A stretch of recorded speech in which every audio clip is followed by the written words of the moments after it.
Number 6 is the biggest change to affect who I am.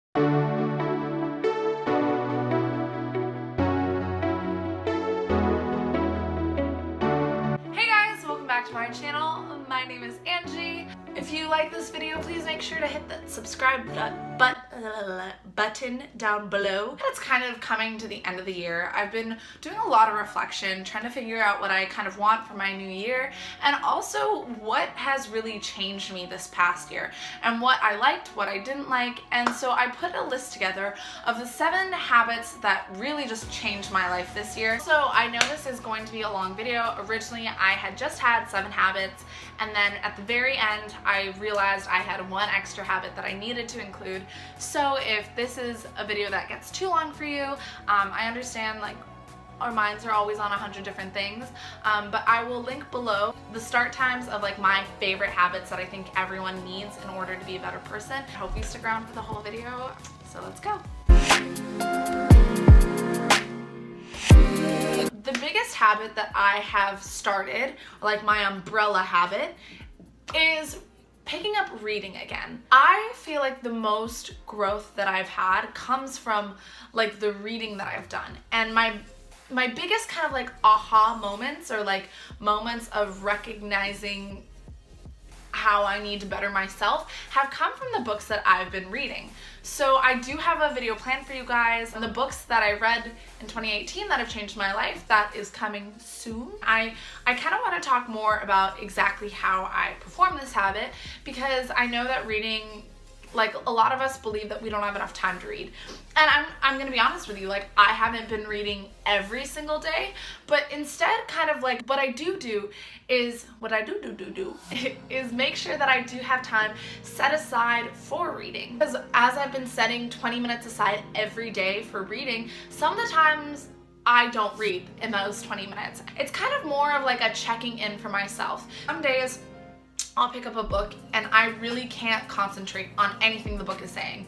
And it's a moment of recognition for me to be like, oh, okay, so I can't pay attention. That means there's a lot of like things that I'm stressing about. There's a lot of turmoil happening within me. So I should really take this time to kind of do some meditation, or do a little bit of yoga, or do something to kind of get rid of that stressful energy that is built up in me. Also times when I'm reading and I'm so tired that I can't keep my eyes open. And when you're, you know, like constantly on social media or constantly doing projects, sometimes with your brain working at 100 miles per hour, you don't notice, but when you're reading, your brain kind of like takes a moment to like relax a little bit, and then you're suddenly like, wow, I'm falling asleep while reading this book, and now I have 20 minutes set aside that I'm like, okay, well, now I can get a nap in, when maybe before I didn't have any time to take a planned nap. So here's like 20 minutes that I can really check in with myself, either get reading done or just kind of come back to my center. Habit number 2, I actually made a whole video on, and that had to do with gratitude. And as I say in the video, that really focusing on gratitude helped me to grow and to be happier as a person, to just be more stable in my understanding that like every step leads to something else. Habit number 3, I changed my life by starting to say LOL, nope. LOL no has a lot to do with your emotional state and your physical. Like, don't take on so much work that you are swamped all the time and you just are so overwhelmed and stressed out. And don't take on so much emotional weight that you feel drained all the time. By changing my narrative to being like, nah fam, like I don't want to do that, I feel like I've been able to gain so much more control over my life. And I think I will have a point in 2019 where I'm gonna be like, you know what, I need to start saying yes to things. And I will kind of talk through that a little bit more when I come to my goals for next year, and that'll again be in another video. I have so many things that I'm working on right now in this moment that I just like, I'm sorry to refer to stuff that for you guys is not here yet, but like, just know it's like coming, and I got you. 2018 was kind of all about saying no. and regaining my power by understanding my own physical and emotional limits. If you're giving your power by saying yes to something, then don't do it anymore. Just stop that. Stop it. It's nonsense. That's really what I've learned in myself. This year, I decided that there were certain things in my life that I no longer wanted to say was acceptable. And it has changed where I'm at. I'm in Minnesota for a lot of different reasons, but one of them was because I was like, I can't work in this restaurant anymore because I'm giving up so much of my power by staying here. And that was a really big shift for me. That was very, very big in how I'm now currently in this state where I'm at. And emotionally, from coming back to Minnesota, it's funny because now that I've grown so much, it's so interesting to be back in the situation that I used to be in. And there's a lot of stuff that I took on emotionally when I was younger that I've just said no. I will no longer take this on. And I've found that it's actually helped my relationships. When I was younger, I felt like the only way I could give back to people was just by being an ear and listening to what they had to say. But a lot of times it was listening to stuff that was hurting me by hearing it, and just me kind of nodding along to things that I didn't really agree with. I think it is important to always be a shoulder for other people, especially people you care about, but if you're kind of giving up part of yourself in order to be that, something's not right. LOL no has been such a big step in becoming who I am now. So I just want to interrupt this video to say how grateful I am for you guys just being patient with me. I know that this has been a few days of just kind of not getting the videos out that I wanted and not really attaining the goals that I had hoped. And I've kind of decided with this whole idea of saying no to stuff that although this is something I think that I want to do eventually, it's really difficult at the moment for me to be getting videos out every day. Also, if you don't know this about Minnesota, it is not sunny that much. So it's me trying to film as much as I can on days that I don't work in the morning and actually have access to a sun, and then trying to get these videos up.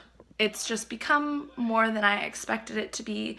And so I'm still going to be producing as many videos as I can, but please be patient with me as they might not be every day. Again, I'll link my Twitter and my Instagram so you guys can keep up with the days that I am posting, and I can let you know on there where I'm at. So, okay, continuing on with the program, as they say in the commercials. Sometimes I feel like I say things and it's very commercially. I think I've just watched too much TV, Saturday morning cartoons in my life. But continuing on with the program. I'm able to stop self-sabotaging myself because of it. I used to self-sabotage a lot when I was younger, and I still kind of do. Even in the videos for this month, there are a lot of things that I probably could have done better. I know that part of it is just me kind of fighting with myself, and it's something that I'm working on and I'm going to continue to grow in. But having less on my plate mentally and physically has allowed me to kind of really look it in the face, no longer have the excuses oh, you're just half-assing this because you have so much going on. Now that whenever I do kind of only meet myself halfway on something, I'm why is it that you're actually only half-assing this? What's important to you? What matters? What are you actually trying to get out of life, and how can we go about doing this in a better way? So saying LOL no and really kind of simplifying my responsibilities has, in this time in my life, been so huge in helping me get to a better place and get to a next step. So habit number 4, changing your narrative and also changing your self-talk. So first I'll start with narrative and then talk about how that plays into self-talk, but changing my narrative. So I know, I like this example because it's so prevalent in our younger years. There's this huge narrative in the US, and I mean, part of it, it comes from a real basis of our society, but we always talk about the broke college kid. And I know so many people who are oh, I can't do this because I'm broke. And then they'll go spend tons of money on going out to eat and doing all these different things. And I've really stopped trying to say I don't have money for things. So my friend asked me to go to Morocco this summer. And at first I was gonna be oh, I don't have money for that. And I was What do you mean you don't have money for that? Just work a few extra hours, just put in a few extra shifts. Like, Morocco is literally in 6 months. You have time to save up that money and figure things out. And so that's something I would really encourage people to start saying. Like, if you feel like something is holding you back, start looking for solutions and start creating that perspective in your own world. Like, start looking through that lens in your own mind. Say, okay, what are the solutions? Instead of constantly focusing on the problem. Your self-talk is kind of that talk in your mind. Like, what are you thinking about as you're viewing these situations? How are you talking to yourself? At the beginning of this year, I had read the book You Are a Badass by Jen Sincero, which I really, really loved it. And there's a part in the book that talks about how we talk to ourselves. And up until I like read it and saw it in my face, I didn't realize how mean I was being to myself. And it was like a meanness that I would never ever treat a friend like that. And yet I was treating myself like that. And I started like thinking, well, no wonder you don't have confidence. You literally always tear yourself down. And it would be silly things. Like, I would make a mistake. Very human mistakes, or like things that are not going to matter in an hour, things that are not going to matter tomorrow, things that are not going to matter in a week. So I would make this mistake, and my response to myself would be, Angie, you're so stupid. Like, what? How can I be that mean to myself? And all of those, you think, oh, it's just like one word, how is that gonna make a difference? But think about every mistake that you make, because you make mistakes. You are human, and that's how we learn, and that's how we grow. And so think about every mistake that you made, and if you are constantly saying negative things to yourself, you've suddenly created a negative narrative around yourself and who you are. And so me just changing it, I think in the book she says, like, start calling yourself like a silly bunny. I'm a learning bunny. And from that moment on, I started calling myself like a silly bunny. And so sometimes I'll say like, oh, Angie, you're so silly. And I'll just like laugh about it and I'll move on. But like, I don't think that if I hadn't read that book, I don't think I would have gotten to the point this past fall in my letting go video. I know I'm plugging in all my videos, but it's like part of my process in growing. So like, if I had not changed my self-talk and understood that mistakes are going to happen and just like being kinder with myself, in October when I made a really big mistake that I was not proud of, if I had just like railed on myself and gotten mad at myself, started saying, okay, what do we need to do to change this so it stops happening?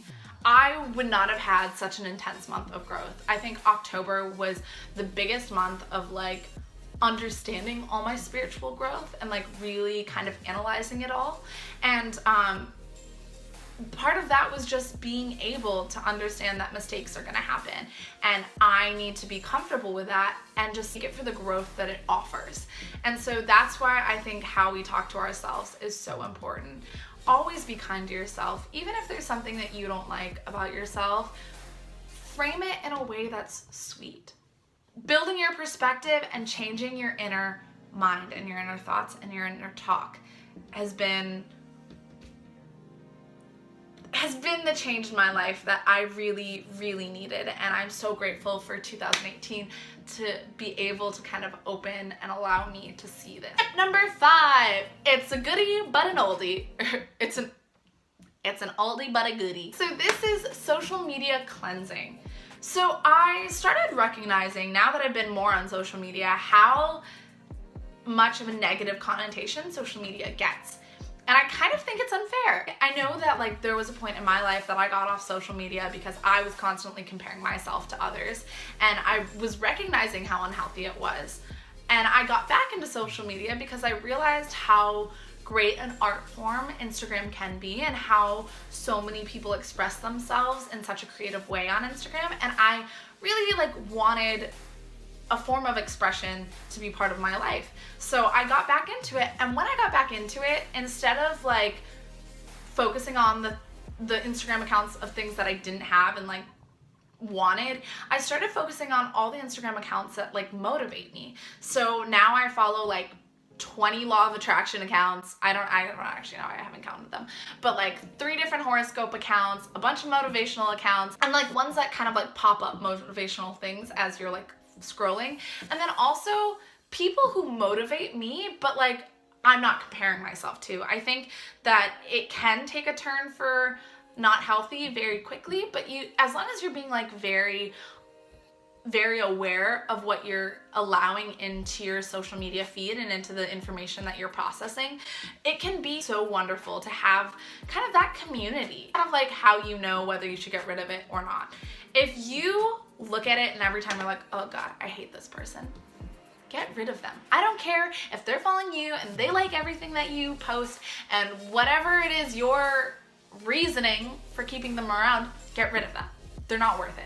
They're just really not. Their whatever is not worth it. Also, if you are following someone who you think is really cool, but you're comparing yourselves in a way that you're like criticizing yourself for not being that person, get rid of it. I start following somebody because I like something that they do, and I suddenly catch myself saying like, oh, I like wish I was her. Get rid of it.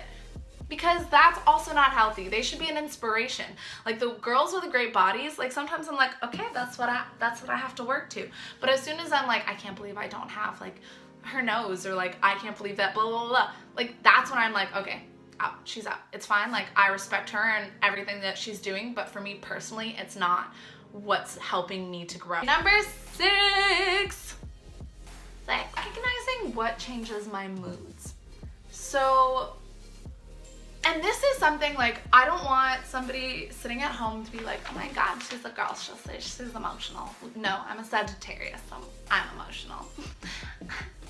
Just kidding, I'm gonna cut that out. Okay, so I have started to recognize in myself there's the things that change my moods. All gonna face ups and downs, and sometimes during those low times, all you can do is observe it. By like just observing when I'm unhappy has helped me to have happier moments, because so sometimes like I'll get super upset about something because I'm human, back and I'll say, okay, deep breath. Why am I so upset? Sometimes I get super upset, and honestly it's just being hangry. Like I am a hangry kind of person, in that if like when I was younger, I used to come home from cheer practice sometimes like just angry, like ready to like punch someone. My mom used to just like hand me a juice box, let me go sit in my room, and then after I drank the juice box and like ate a snack, I'd come back to the living like, oh my God, I'm so happy to be home. So nice to see you. I know, and I've started recognizing that a lot. Like sometimes when I'm upset, it's just because I need to eat. And so understanding that about myself has helped me so much. And then also understanding the times where it is just having to do with emotions that we have to feel as humans, like taking a step back and just like allowing it to pass. Like recognize that it's there. Like I understand that I'm upset, like not judging it, not like getting upset at myself for being upset, but just like letting it happen, letting the moment pass and like moving on. And sometimes like if it's something that it's like a sadness in me, or like something that I just feel like I don't know where it's coming from, I just try to do all my favorite things. And this is always my kind of suggestion to people who are upset. Do the things that make you happy. Like focus on your favorite things, whether that's eating like a little bit of ice cream or like watching your favorite TV show. Sometimes we don't know where our emotions come from, but all we can do is just kind of flip that switch. And doing your favorite things always helps flip that switch, always helps you kind of even out the balancing scales and like flip it back to being happy. And the other day when I was so upset, first of all, I ate some food, and then I was like, what is gonna make me happy? And I realized, I was like, you know what? I should call my best friend. She lives in New York. She's so cool. She's like a star and a light. And I didn't call her to like put all of my emotions onto her and be like, fix me. I called her because I was like, you know what? Just hearing her voice will make me happier. And don't ever give that much power to somebody else, because A, that's not fair to them. Like, they're dealing with their own stuff, and B, like if they can't be that for you, you end up blaming them, or you end up feeling like you can't get out of it. Instead, I was like, you know what? I'm gonna be happy because I like talking to her. And it was like, I don't even think we spent that much time on like why I was upset, but like just talking to her just made me feel so much better. And I knew it was going to be, because I like hearing about her life, and I like hearing about her and what she's thinking about and what she's up to. And so for me, like, I knew that making that phone call was gonna bring me happiness, so I did, and we only talked for like 20 minutes, half an hour, but just by knowing that brings me happiness, and that's like one of my favorite things, to talk to her, that changed my mood completely, and I went to bed like happier. I woke up in the morning and felt so much more positive about my day and about my life and where the direction of my life was going. And that all starts with how you flip your own switches. So just keep that in mind, like, being able to control your mood is a huge part of how to be the best version of yourself. I used to be one of those people who not only didn't eat super healthy, but also didn't exercise because your girl was kind of lazy and exercising made her sad. Since this year, I've put a lot of effort into both, a lot of effort into eating healthier and a lot of effort into exercising regularly, and surprise, surprise, I suddenly am so happy. I think what people don't talk about when they talk about eating healthier and exercising is understanding that our body works as like a whole unit. Like, our mind, our spiritual soul, spirit, whatever you call it, and like our body are all so connected. And so when you kind of ignore one or not respect one, it all, like, everything comes out of whack. So if you don't respect your emotional and spiritual soul, suddenly you are like mean and cranky and awful to people. And if you aren't respecting your mind, like exercising it, teaching it new things, it kind of just like starts to numb out and doesn't really think through thoughts or like offer you new solutions. And when you don't take care and respect your body, it's constantly there as like a reminder, like, oh, I'm gonna get sick. Oh, I'm just like gonna get sore all over, so that you pay attention to me and you can't focus on things that are actually important. I don't know if I would be in the same situation that I'm in now if I just kind of had continued to ignore my body like I have in the past. So take care of yourself.